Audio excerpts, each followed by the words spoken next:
Ça a commencé avec la direction adjointe qui était là avant moi, Mme Geneviève Veilleux.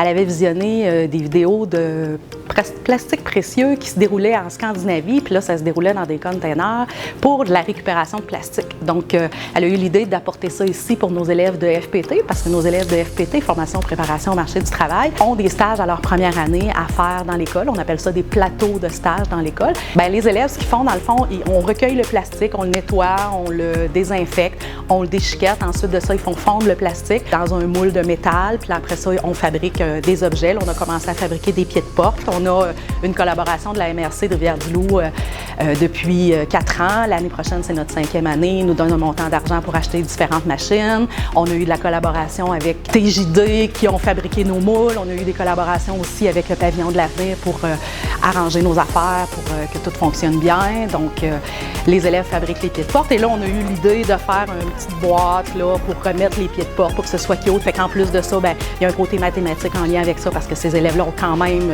des notions là, mathématiques, français, ils ont quand même ces matières-là à leur horaire.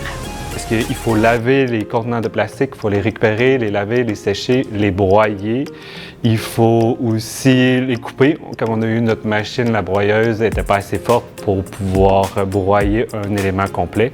Donc, il a fallu qu'on le coupe en petits morceaux en premier. Après, il a fallu acheter une machine pour injecter le plastique dans des moules. Je l'ai acheté en Europe, en France. Quand on l'a reçue, elle n'était pas aux normes canadiennes de sécurité. La CSA n'était pas taguée pour la CSA. Donc, il a fallu qu'on la mette aux normes ici.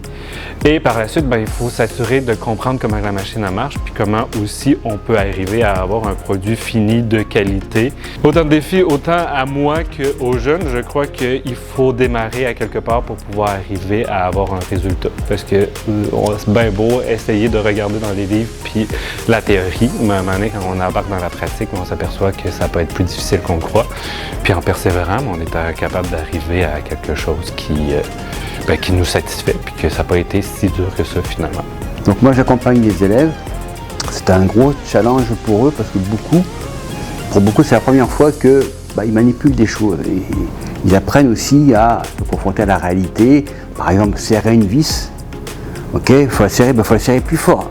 Moi mais je fais tout mon possible, il faut vraiment la serrer. Je pense qu'arriver à un objet fini, je trouve que c'est très important d'arriver à des objets finis. On est dans un monde où, Dieu sait que j'adore l'informatique, mais on est toujours avec sa tablette. Et d'arriver à un objet fini, d'arriver à faire un objet comme une boîte tangible, c'est quelque chose d'assez gratifiant. Je trouve ça le fun qu'on ait réussi à faire un projet qui va servir pour d'autres personnes. C'est cool parce que c'est nous qui sommes fait, c'est notre projet.